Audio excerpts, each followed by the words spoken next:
Hi, I'm Ed Hughes. I'm Chief Executive at the Council of Deans of Health, and it's a pleasure to welcome you all to our webinar on diversifying placement. And we've got a really great panel here who I'll allow to introduce themselves in a moment. But the session is going to explore how universities and partners can broaden practice learning opportunities through innovative placement models, including experiences in social care settings and in leadership focused roles. And it's a really important topic for us, both thinking about how we can expand the quantity of placement opportunities to deliver for growing student numbers in certain professions, and also to broaden the experience of students and provide them with exposure to the widest possible range of areas where they might work and where they may develop the clinical and leadership skills that they need to be able to be successful practitioners in the future. And I'm hoping that our speakers will be able to share practical examples and as well as some of the theory of what's been going on. And we've got a really great group of people here to speak with us this afternoon. So I'd like to introduce them now. First of all, Lucy Gillespie, the National Professional Lead for Skills for Care. Lucy, do you want to say a few words?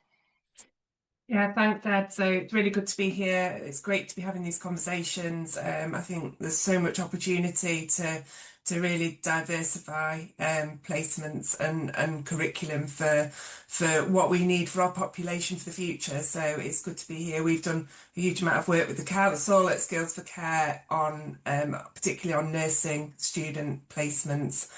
So that's what I'm going to talk about today. So thank you. Thanks, Lucy. And then Priya Anand, who's Assistant Professor at the University of Bradford. Thank you so much for the introduction, Ed. So it's wonderful to be here, and just echoing what Lucy just mentioned, it's really wonderful to talk about diversifying placements. So I'll be talking about more about social care placements for AHPs or our allied health professionals, and how we can use a model in order to be able to expand that in the future and create more workforce ready graduates for us as well. Thank you. Fabulous. Thanks, Priya. I'm looking forward to hearing about that in a few moments. And finally, Claire Hall is Deputy Head of Placement Improvement and Experience at Health Education Improvement Wales. Claire, do you want to say a few words? Yeah, thank you, Ed. So again, echoing what Lucy and Priya have said, thank you so much for having me here this afternoon. Very excited to share our experiences of opening up as a leadership placement, which we've been doing in HIW since summer last year. So we're very much in our infancy. The model isn't perfect, but it'll be great to share it with yourselves. And go from there, really. So thank you for having me. Super. Thank you very much. So in a moment, I'll invite Lucy to kick us off with a short presentation, and then we'll hear from Priya and Claire in turn. There'll be plenty of time after that to pick up questions and discussion. So please do put any questions or comments into the chat. If you're not familiar with Zoom, at the bottom, there's the chat function. And on the toolbar at the bottom, and you can use that to either to put things into the chat for all of us to see, and you can also use the Q&A button as well if you want to put it in there. So please do feel free, and really strongly encourage you, in fact, to ask us some questions so that we can turn this into a discussion after we've heard from Lucy, Priya and Claire. So if I may, I'll hand over to Lucy, and we'll have the first part of our presentation. So thank you. Thanks very much. And I think there's going to be some slides, which I hope people can see. Here they come. So I was going to start with a slide that talked about the 10-year plan for health, and I think we've seen a lot of that, and we talk a lot about that and the 3 shifts, but actually what we're all trying to achieve is to make a difference in terms of how people live their lives. So I think this slide really depicts what the essence of the 10-year plan for health is, and it is about people living in a place they call home, with people and things that they love, and in communities where people look out for each other, doing the things that matter. And this is all about the social care future vision, which is driven by people with lived experience of drawing on care and support, and wanting to live what they describe as gloriously ordinary lives. So I think within the 10-year plan for health, this is one of the goals, isn't it? This is one of the kind of ultimate gains, and actually to be able to do that, we need healthcare professionals who can go out and practice in terms of their clinical and professional practice within really varied settings and within a huge amount of complexity and diversity of the people that you might be caring for. So I think, you know, as much as we invest in that 10-year plan for health, I think it's important to think about the people at the end of that. And actually what probably social care providers and the people that work within social care would say is this isn't a new shift. It's actually what we've been doing for years and years and years, looking at opportunities for prevention, looking at opportunities to keep people at home. And I'll often speak to providers who don't want people to go into hospital. You know, they're consciously and actively seeking ways to prevent that hospital admission, because we know that that is often quite detrimental for people's health and well-being. So it's absolutely about those things. It's about dignity, and it's about care as a human right, and to have that within our own homes and to have the professionals who can enable that is really, really important. Next slide, please.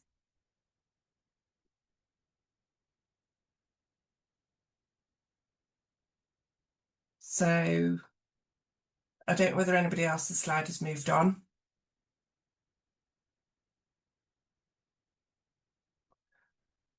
So I'll keep talking, I'll go on to the next slide. So the next slide is all around our strategy. So we worked with the Council of Deans of Health this year, earlier this year, and launched in July, 2025. I still don't know it's March, do I? We launched a strategy that would enable social care placements for all student nurses and nursing associates. Nadia, do you need me to share my slides? Would that be helpful?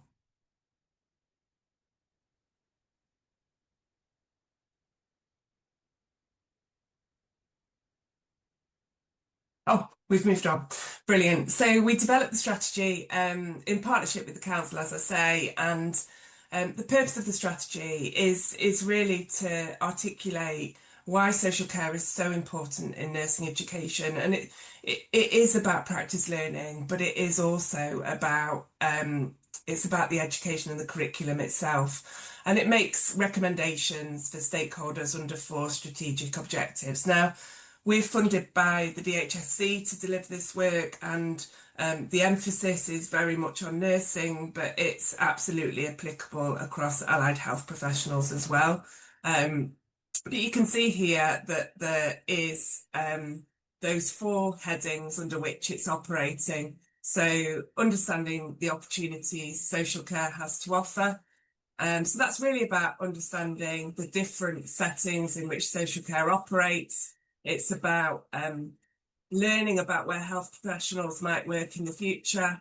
And it's getting to know social care environments, going out into them and seeing firsthand how we understand that as healthcare professionals. Very much about working with, whereas in the past, we've done a lot of done to social care. So that's that first element of the strategy.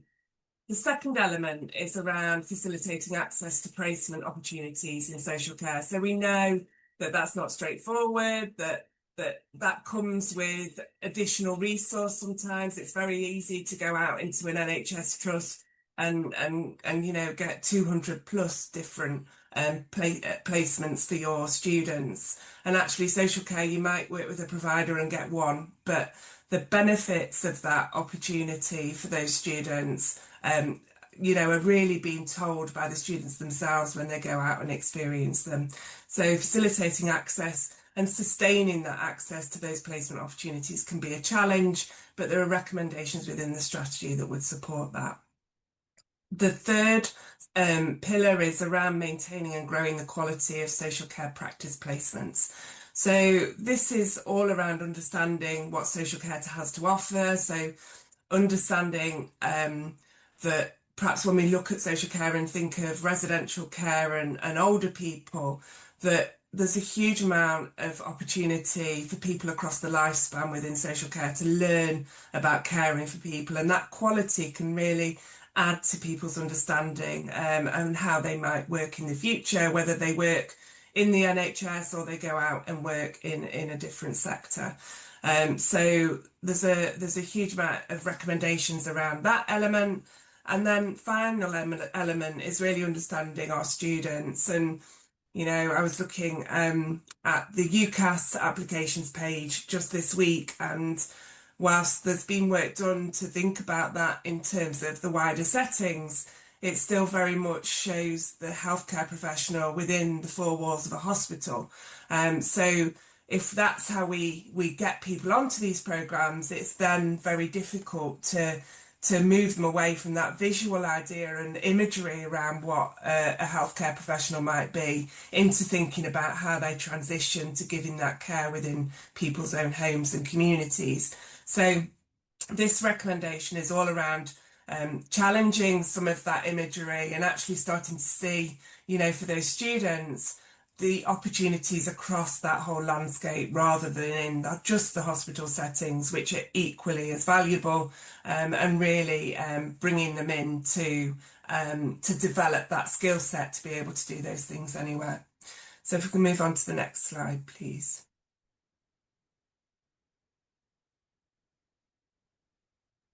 So the strategy is set up to ensure that people can meet those recommendations. So we worked very closely with university providers, care providers, and other stakeholders to make sure that those recommendations were meaningful and that would bring about that meaningful change.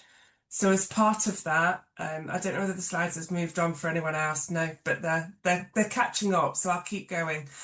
So as part of that, we've developed an implementation plan for how we bring in the recommendations of the strategy, really celebrating those organisations, universities and social care providers that are working towards that strategy recommendation and demonstrating that they can support those shifts. And whether that be in their websites, whether that's in their recruitment fairs, that they've got social care providers there, you know, all of those things can be really helpful in supporting people to reach those recommendations. And as part of that, what we award is a gold commendation for those universities and care providers that really meet the recommendations of the strategy.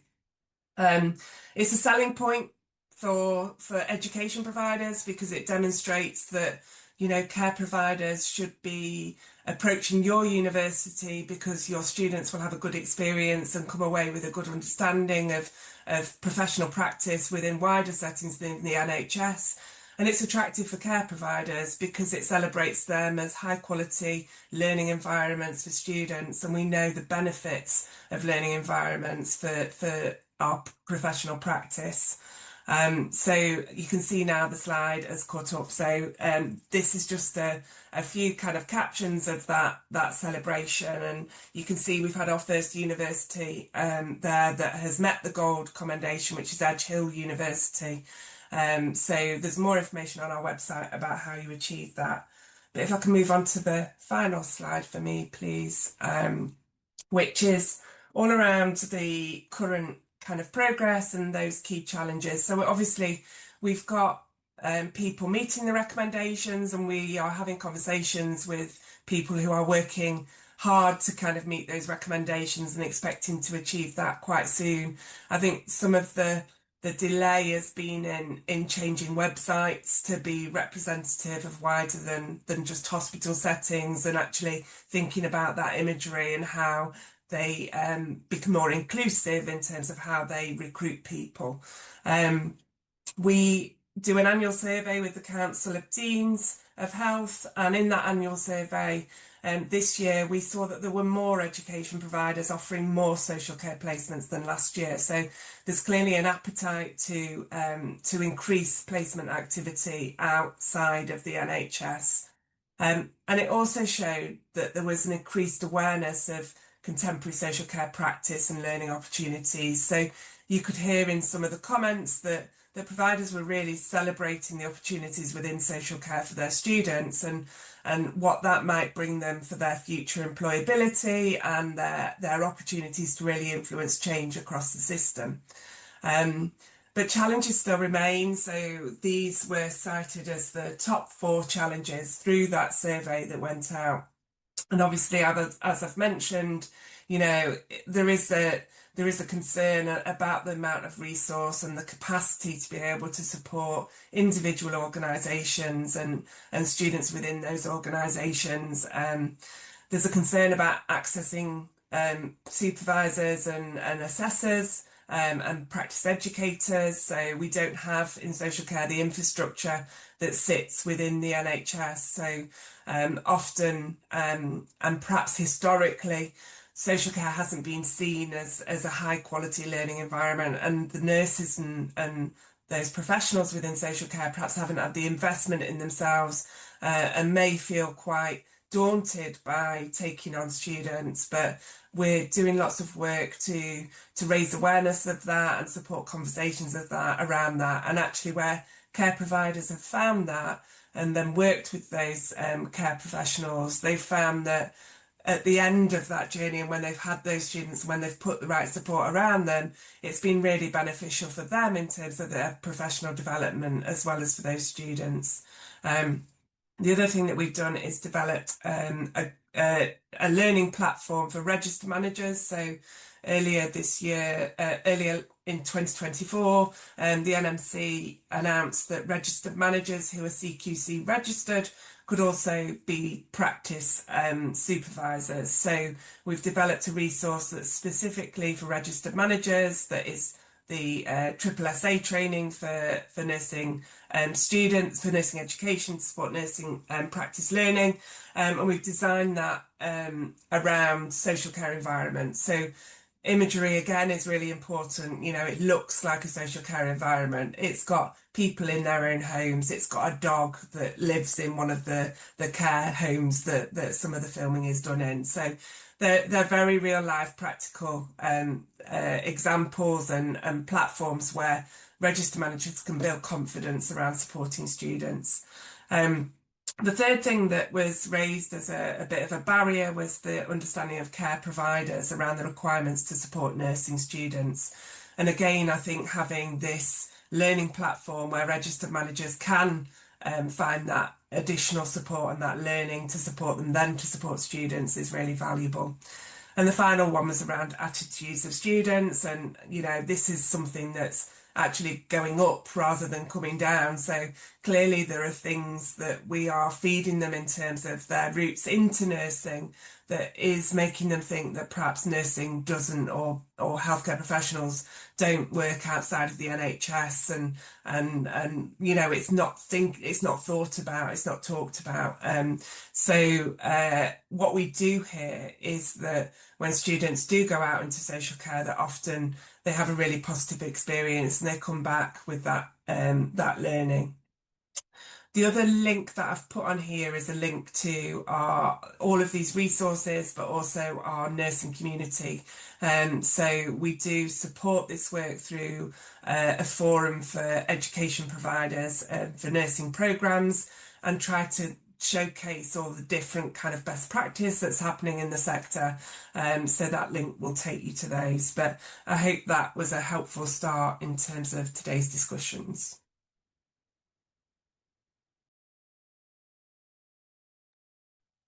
Thank you very much, Lucy. Apologies, Lucy and participants, about the technical issues with the slides. I think we've addressed those now, so hopefully things will be a bit easier.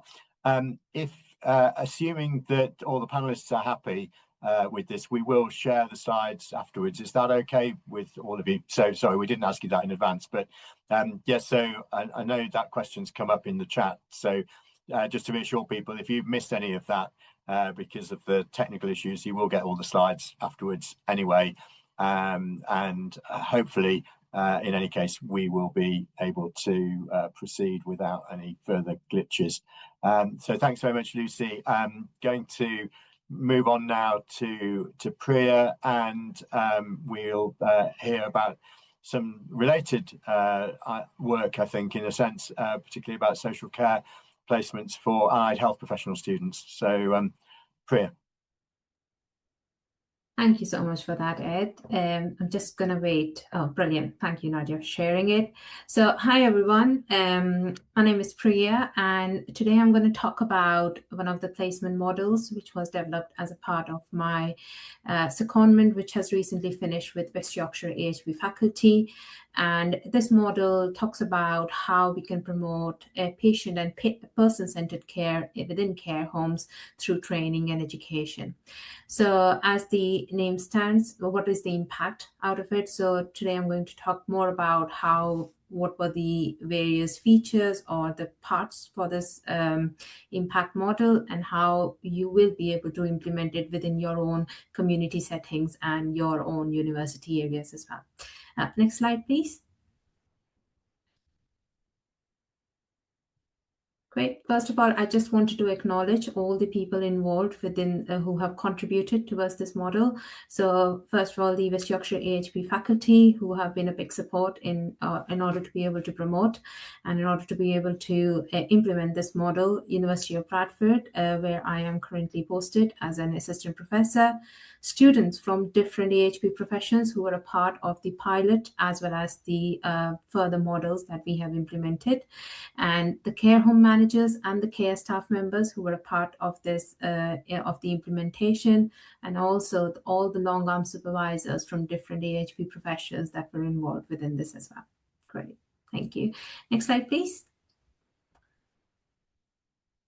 So what exactly is an impact model? So impact, basically, it's a multi-professional initiative where student-led learning is embedded within care homes. This was co-developed by West Yorkshire faculty and also different HEIs within the Yorkshire region.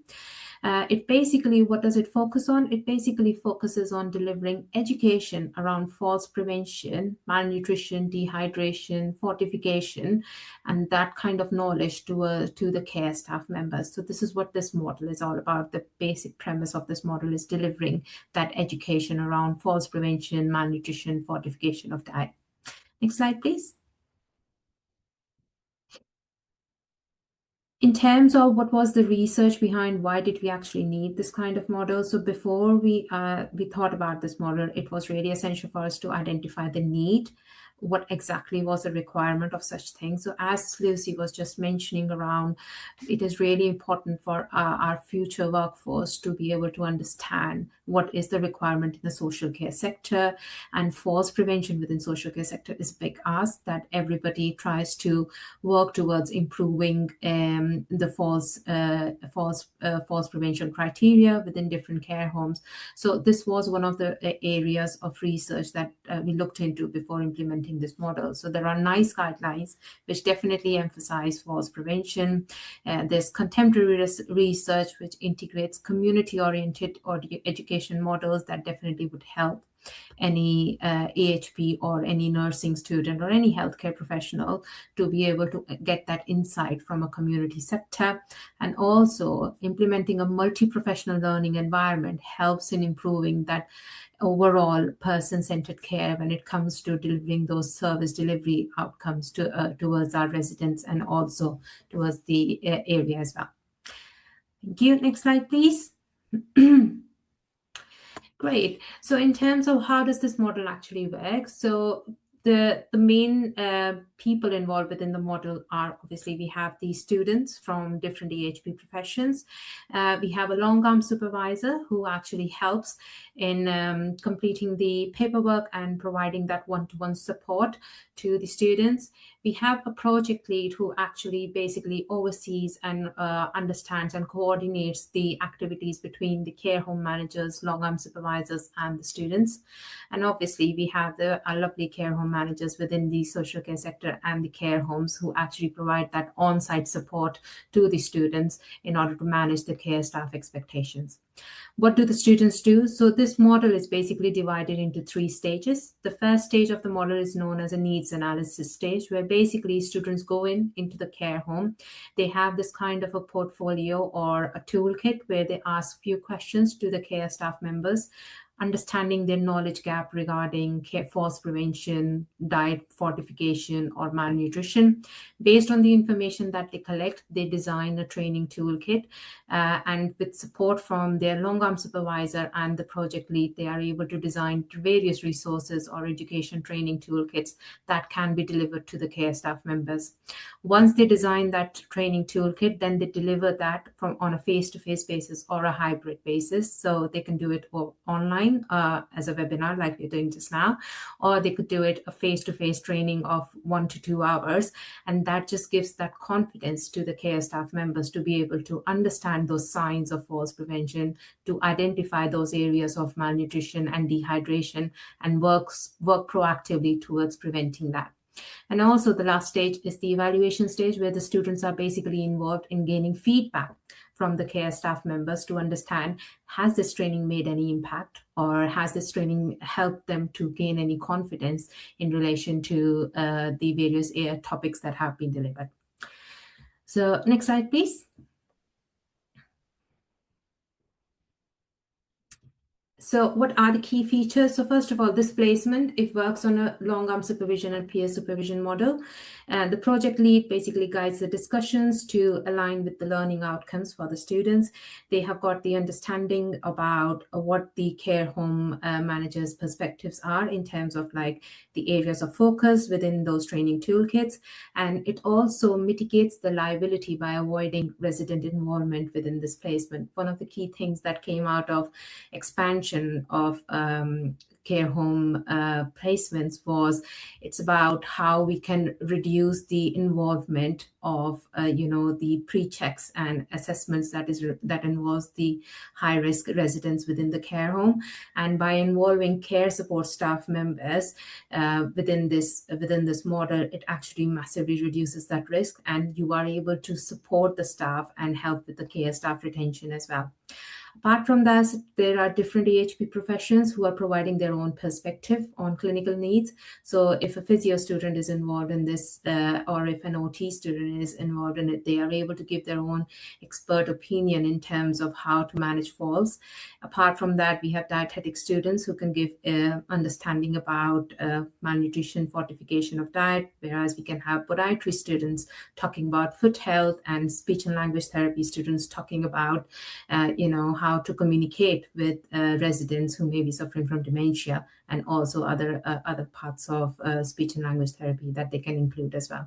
So it has got various avenues to expand in terms of like where all the EHP professions can fit in. It's a hybrid working model, so students are not in the care home all the time. They do get some time to be able to work on themselves to create these training toolkits. So they are within the care home setting probably 2 to 3 times a week, and the rest of the time they work on themselves with their leadership qualities, education and training qualities that they develop through this model, to be able to develop that training and resources required for the face-to-face training. It's also an interprofessional collaboration, because it's just not one profession that's working. So we have got physios, OT students, and we also have got dietetic students working together, and they were able to share and co-create practical evidence-based toolkits following this implementation. Apart from that, the major benefit from a care home perspective is it does help with the care staff skill development and retention, because they feel more supported in order to be able to gather this kind of insight from EHP specialists to be able to understand this. It also helps to meet their CQC targets in relation to falls prevention and reduce further hospital admissions as well. Last but not the least, it does help with the AHP visibility in the community sector, and it definitely aligns with the 3 shifts of the NHS. We are definitely moving from hospital to community using this model, and we are also moving towards preventative model as we go along. Next slide, please.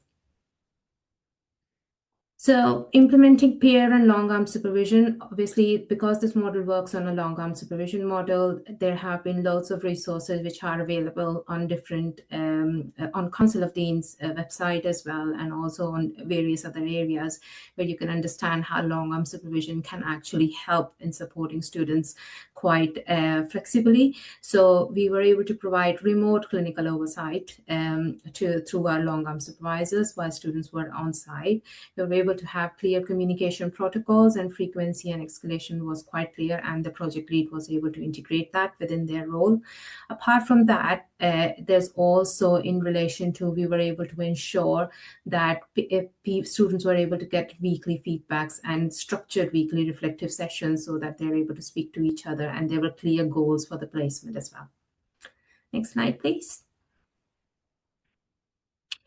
Obviously, if there is a new model, there would be challenges, and there were some solutions that were put in place in order to be able to reduce those challenges. So we did have barriers in terms of how we could have HEI academic calendars sync in with the care home schedules, because it's really difficult. People working in care home, they're always busy in terms of taking out time to be able to support themselves or train themselves is quite hard. So trying to meet those goals was quite difficult, but we were able to manage that with proactive communication and stakeholder engagement with the care home managers.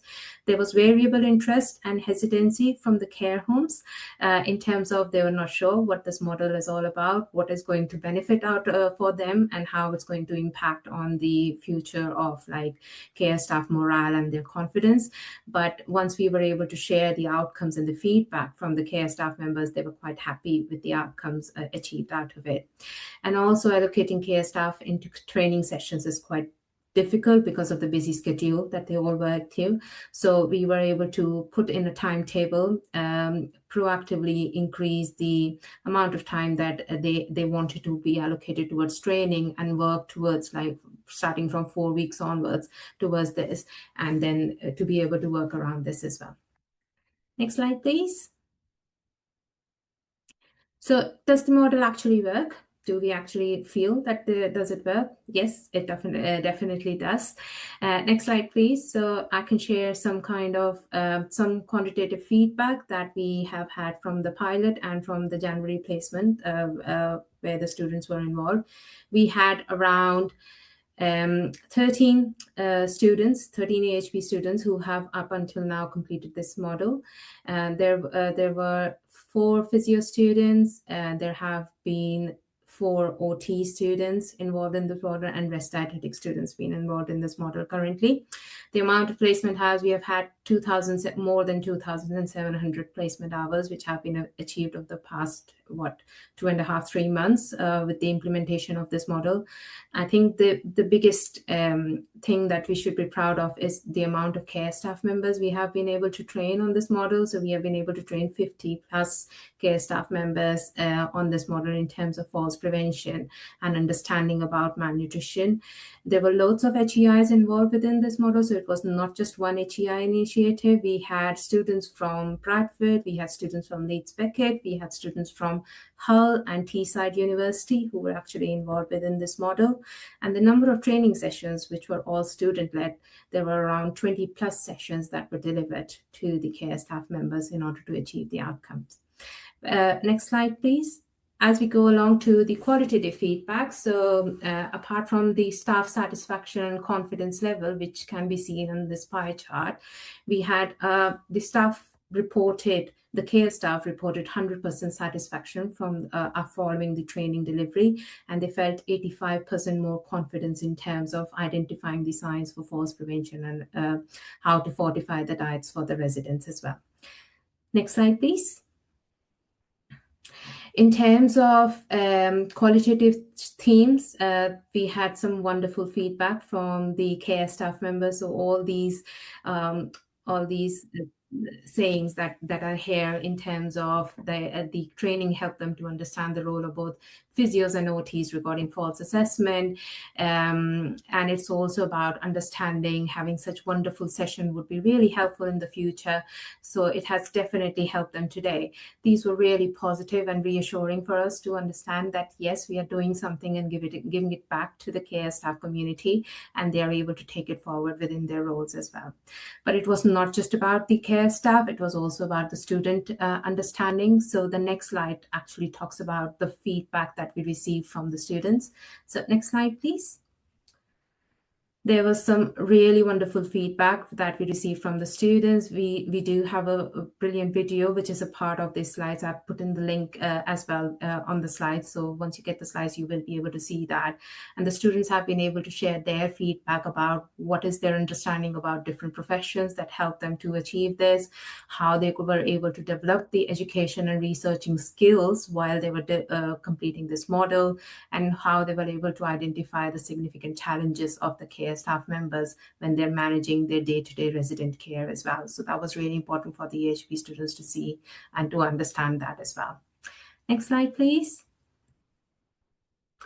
So lessons learned from this project. So first of all, it's about proactive stakeholder engagement, which is really essential for us to align the expectation, and the role of the project lead works quite nicely in that. So it's about making sure that we have got clear terms of working and clear expectation, both from a care home perspective and from a student perspective as well. It's about interprofessional collaboration, and that definitely strengthens learning outcomes. One of the things that the students mentioned in the videos is as well is like they never knew that how OTs and physios like crossover with each other in terms of their work, but they were able to understand that during this placement and respect how they actually gain that mutual respect for each other's profession as well, which was really positive to hear. And the flexible placement structure helps accommodate academic and care home schedules. So being more flexible does make things very easy. Clear communication protocols does support effective supervision. So we were able to engage with long-arm supervisors from different professions, but we were able to communicate clearly with them for their expectations for the student marking. And then practical and relevant training boosts staff confidence and engagement. And also hybrid and peer long-arm supervision provides robust student support, as we have said. Next slide, please. So this is my last slide. It basically talks about how we can scale. What are the future things that we are looking with this model? First of all, we are working towards scaling this model across all regions. So not just Yorkshire, we are looking into how we can scale this up within the Southeast, North, everywhere. It's about integrating additional disciplines of AHPs within this model. So as I was talking about, we are looking into working with podiatrists and speech and language therapists to be able to implement this model in the future, and also enhancing digital resources with it.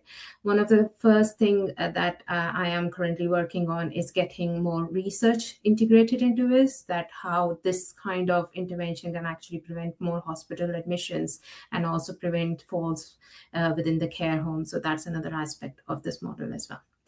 So let's last slide, please. So this is the video that I was talking about. So it's a video that contains the feedback from the students. These are all the students who were on this placement. And if anybody would like to get more information, please use the email address given to get in touch with me. Thank you.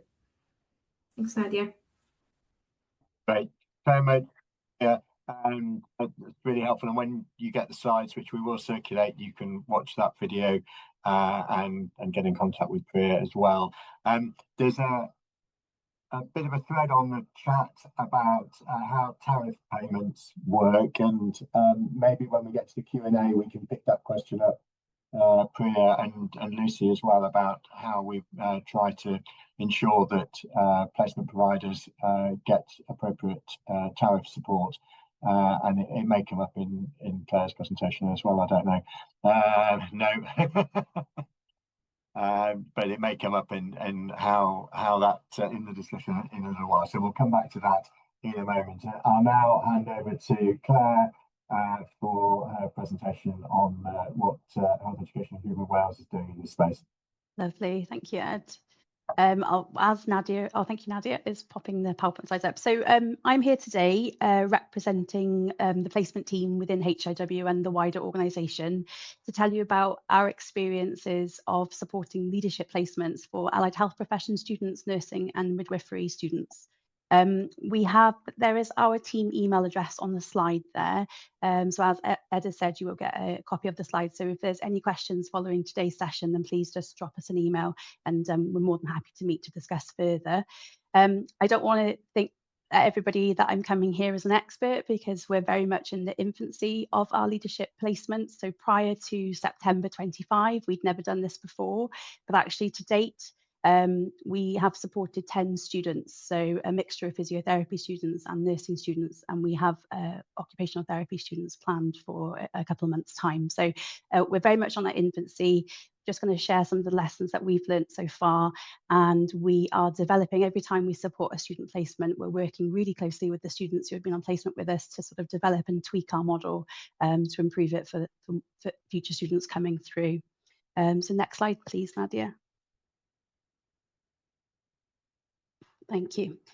So as a national workforce body, we have an important role in supporting both strategically, but also personally supporting placement capacity, placement quality, and also what's been spoken about quite a lot already this afternoon is placement diversity. So as a placement team, we work very closely with partner organisations, both in secondary, primary community care, social care, the third sector, developing clinical placements, but actually often there can be a bit of a gap around leadership placements. So we were really keen, and of course within our organisation, we're non-clinical, we can't offer clinical placements ourselves, but we were really keen then we have the opportunity to offer these leadership placements. So we kind of wanted to practice what we preached, really. I've popped a really nice quote up there, and it is about developing that future workforce ready that's got those leadership skills to be able to negotiate and influence and improve services. Next slide, please, Nadia. So we have one of the things we have looked at in regards to our placements is looking at that model of placements. So as I mentioned earlier, we've only been supporting student placements in September, but we very, very quickly realised as a national organisation that wants to support a variety of student professions that we need to be really flexible in our approach. So to date, we've offered four-week full-time placements.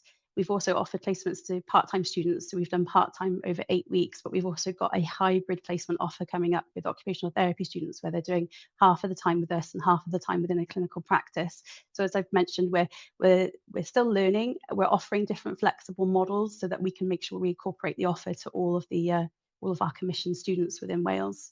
So benefits to the organisation. I think we make a lot of effort to go out and meet with students, to thread students' experiences and opinions throughout any work that we do. But what's been fantastic is we've actually had students in-house, so they've been able to contribute on a number of different projects that we've been working on within HIW. So that's been fantastic. There, of course, like any educator-student relationship, there has been reciprocal learning, which has been fantastic. It promotes HIW as a future employer because 9 out of 10 of the students weren't aware of who HIW were, so that's been really great for us. And also I think it's created a bit of a buzz and a bit of a vibe in the organisation since having the students. I think they've been received really well from multiple directorates, not just our nursing and allied health profession directorate, but also our digital and our workforce development. So they've been welcomed by the organisation as a whole. Benefits to students. I guess it's giving them the opportunity to work with a national strategic workforce. As mentioned before, I think particularly what Lucy mentioned, and for all of us who've done our training, it's predominantly secondary care. It's very much clinical based. So that's often where they look to go to work, or they don't think of what goes on behind the scenes. So it's really given them just a taster of what conversations and what things happen behind the scenes. So that's been fed back really positively. The projects, because they are leadership projects, the students are all individually working on their own individual projects. So that is given them the opportunity to develop those project management skills, obviously not in great depth because they're only with us for short periods of time, but also just to develop that autonomy and those leadership skills through leading their own individual projects. And again, obviously, it's given them the opportunity to consider alternative career pathways maybe not necessarily down the traditional clinical routes as well. And I guess, you know, we can't get away from capacity. So benefits of the HEIs, they are always very proactive in looking for capacity, but that is quite challenging. So for them, they, you know, it's developing that capacity, and I guess diversity for students. In regards to the leadership placements, we've been very working collaboratively with the universities to make sure that the projects are developed in collaboration to ensure that the students are able to achieve their learning outcomes or proficiencies. So it's been, so far, it's been a great collaborative relationship between everybody. Next slide, please.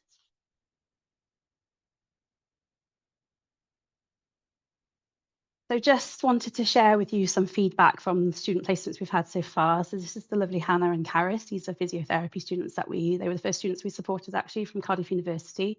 One of the projects they were leading on, you can see they've developed and presented back to us, which was a compassionate leadership pledge. On the left-hand side, I won't go through all the bullet points, but it just gives you an idea of some of the feedback that they gave to us. I think one of the things was being comfortable with being uncomfortable. They were given the opportunity to be in the room face to face or virtually with people that they wouldn't have had the opportunity to engage with. So that made them feel a little bit nervous and uncomfortable, but actually they kind of not got used to feeling uncomfortable, but realized it was nice being pushed out of that comfort zone a little bit. Compassion is one of our values and beliefs as an organisation, and they specifically sort of fed back how they picked up on that compassionate culture and certain things that we do within the organisation, and they're going to be taking that back to the areas that they work, because both of them were part-time students, so they work as physiotherapy assistants within the health board practice as well. So that was really positive feedback. Next slide, please. So these are our lovely nursing students that we supported, and this is just, again, I'm not going to read their feedback. We did do a bit of a comms piece, and I can pop the link in the chat after I've finished presenting today. But again, kind of reiterating what we've said, they both fed back. It was really great to see nursing and healthcare from a national perspective. But one of the things that Abby actually said, one of the students here, is although she didn't walk away from this placement having achieved many proficiencies, because we are non-clinical, but she actually felt that she learned more here than she had in any other placement. So sometimes the signing off of a number of proficiencies didn't actually equate to the level of learning that the student feels that they have. Now, we do work really closely with the universities in picking the students that express interest to come to us, because one of the stipulations is they need to have several of their learning outcomes or proficiencies completed. So we're not putting them at a disadvantage, because predominantly within nursing, a lot of the proficiencies are clinical based. Now, interestingly, in comparison, the physiotherapy students that we had, they managed to achieve all of their learning outcomes. So maybe they're not quite as, and apologies, I'm a nurse by background, but they're maybe not as clinically focused as potentially as nursing students. But again, that's not to say, you know, proficiencies don't, the achievement of proficiencies doesn't necessarily reflect the level of learning that the student has within a placement area. Next slide, please. So this, again, I won't go through in detail. This was part of the project. So on the left-hand side was a project that one of my nursing students completed, which is a placement-ready template. Now, her project came from feedback from the National Student Survey, how some students felt that they weren't prepared for placement. So she did some stakeholder engagement with educators in practice and students and developed a fantastic placement-ready template, which she's piloting now with a small group of students in the university that she's from. And then on the other side, this was a project that was worked on with the physiotherapy students about promoting mental health placements for allied health professions in practice. I won't go into that into detail, but what was really important was that the students had authentic projects, so they were able to actually produce something that would be used. And this is 2 examples of that. Thank you. Next slide, please, Nadia. So lessons learned. I'm conscious of time, but I'll go through some of the things I've written down. So what we were really conscious of, we didn't want to fill the students' timetables with all of the conferences, meetings and events that are taking place in HIW, because that could be easily done. So it was finding a balance between involving them in work that's going on that would maybe enhance their project, but not completely filling their timetable every day with something, because you also had to give them the time and space to develop their own project independently. A concern that came through from one of the students is that they felt pressured to complete the project. What we were really conscious of, again, was containing their project within the working hours that they did, because we were conscious that a lot of the students were writing their dissertations, because so far we've had second and third year students. But really for us, if they produced something at the end, then that's fantastic. But it was more about the process of going through the project process and developing those skills as they went along. Spoke experiences. So we've engaged closely with the universities, but we've also engaged really closely with other organisations like Welsh Government, NHS Wales Performance and Improvement, Digital Healthcare Wales. So all the students have had an opportunity to have spoke days in different organisations, also RCN Wales. But these organisations at the moment aren't taking full hub student placements, because there is a bit of just the unknown, I think. It's not areas that have ever had student placements before. So I guess the hope is that they support the students on a spoke placement with, in time, once they've built their confidence, a view to maybe developing them as a hub placement, and again, developing more areas for students to be able to go on a leadership placement. One of the other really exciting things we've done, and I'll close it up because I'm conscious of time then, but we've currently got 6 students with us at the moment, 4 nursing students and 2 physiotherapy students. So we've done some fantastic interprofessional education workshops with them, and that has fed back really well. So we've done recruitment simulations with them, and we've looked at specific topic areas like values and behaviours and speaking up safely. So generic topics that are across all professions. So yeah, thank you. Next slide, please. That was my last slide. So Joch and Val, thank you very much, everybody.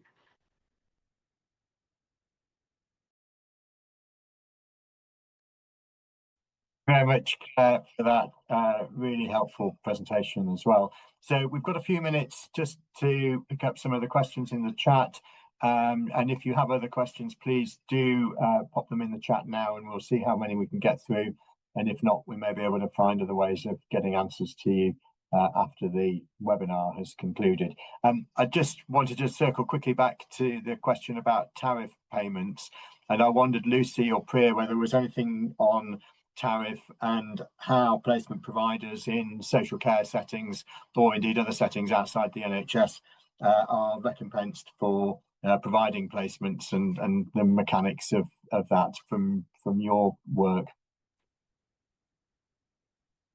I think I don't mind going first. I think it's a mixed experience. I think for some it's very straightforward and they get the tariff. For others, you know, there are elements of the tariff they might get, but they won't get all of it. And for some, they don't get it at all. And I don't think it's a straightforward process for social care providers or for kind of tariff payments. So it's certainly something that comes up from our providers in terms of, and some of them don't even know that tariff comes for students as well. So I think there's work to do in this space to support them. Yeah. Thanks, Lucy. Anything you want to add, Priya? Yeah, it's a bit different from an AHP perspective, Ed, because we were able to pay the care homes where we were sending the students for. We were able to split the tariff for the students. So, for example, if the students were going in 2 days a week, so the number of students that were going into the care home was paid for the worth of like 2 days worth of student being in there, and then half a day of supervision is required from a long-arm supervisor. So we were able to split the tariff to the supervisor as well, and that is how it's been split across all the professions and across all the universities as well. So it is possible to split the tariffs easily in that case. Great, thanks, Priya. And a couple of things for Claire that have come into the chat and the Q&A. I wondered if there's a question about any particular advice for supporting midwifery students on these placements, and whether there's anything you want to say by way of expanding on how students had the opportunity for their proficiencies and skills to be assessed. And I know you covered that a little bit in the presentation. but Yeah, those might be. should I come in on that point? Sorry, I was just Yeah. reading through some of them now. So I guess in regards to the proficiencies, so myself and colleagues mapped out the proficiencies before the students came, or before we had our first student placement, about what we felt could be achievable, trying to map it to the project. There are, for those colleagues that are well au fait with the student nursing platforms, so platforms, say 4 and 5, that was specifically about evaluating and implementing care. So that within those platforms, there weren't, is it 4 and 5 or 3 and 4, there was a limited amount that we could offer, but around the leadership and accountability. So there were a number of proficiencies that we were able to achieve. Which we did map beforehand. Not that the mapping was a given that they definitely would, but it just to demonstrate an opportunity that this is what could be achieved. As I mentioned in the presentation, the physiotherapy students were managed to achieve all of their learning outcomes. The nursing students achieved a number of proficiencies, but maybe not reflecting what they would in a clinical placement. So we worked really closely with the universities to ensure that we had students who were maybe already had a number of those proficiencies signed and were well on their way to completing the proficiencies, because we didn't want to put any undue pressure on students, certainly not to have this as a last placement. So all the students we've had have all had placements after us, predominantly the consolidation placement. So they didn't feel that pressure if they hadn't got all their proficiency signed off. In regards to midwifery placements, we haven't actually supported the midwifery. We're in the planning stages at the moment, but really happy to link in with you outside of here, and we can sort of develop that together maybe. So that would be really good to collaborate. I'm not sure what the other questions were, Ed, sorry. Thank you. So there is a question around what the spoke opportunities were for students on your leadership placements. Yeah, so we're sort of developing a bit of a directory, so to speak. So we've got a close working relationship with Public Health Wales, Digital Healthcare Wales, Welsh Government. I'm trying to think of the other areas we've used. NHS Wales, Performance and Improvement. None of these areas support student placements on a hub basis. I think because there is that sort of anxiety and the unknown of supporting student placements in an area where they've never been before. So they've kindly agreed to support the students from 1 day up to a week, bearing in mind that the placements only last up to 4 weeks. So most of them have been 1 or 2 days, linking the work that they're doing into the projects that they're working on. And so far that's worked really well. But as I say, we've only been doing it since September. But my hope and ambition is those areas that are offering spoke, we can slowly help them and support them to develop as full hub placements. So it would be great to have a multiple of areas that have never been opened up to students before. But as we all know, it's just softly, gently, just to get them to understand the benefits of supporting these types of placements that are non-clinical. Great, thank you. And then the final one on the leadership placements, I think, is about how you kind of reconcile having something that's badged explicitly as a leadership placement when leadership should be embedded into all placements across the nursing curriculum. Yeah, I was reading that question as you brought me in, and that is a really good question, Dave. And that is something I will take back to my team, actually, because you're right. Leadership is and should be embedded. I think it's maybe coming at it from a different perspective because they do work autonomously, remotely. They're using those skills to influence and negotiate when they're going out and talking with stakeholders in regards to producing their project piece of work. But I think that's something I would have to take back to the team to discuss. You're right, is leadership the right words? I don't know, but that's a really good question, and I don't have the answer to that at the moment. Great, thank you very much. I'm very conscious that we're coming to the end of our time together now, and people will have other things to get on to. So at this point, I will thank each of the presenters. You'll see a feedback poll just popped onto the screen. Please, all of the contributors, please do provide some feedback. That would be really helpful for us. And we will circulate the slide and the contact details for the presenters today, so that everybody has the opportunity to engage further after today's webinar. But thank you once again, Lucy, Priya and Claire, for those really interesting presentations. And thank you to everybody who joined us. We've had over 70 people on the call, so it's been a popular discussion for Friday lunchtime. Thank you all very much indeed, and have a great weekend when you get there. And thanks to Nadia and the council team for putting this on for us today. So thank you and goodbye.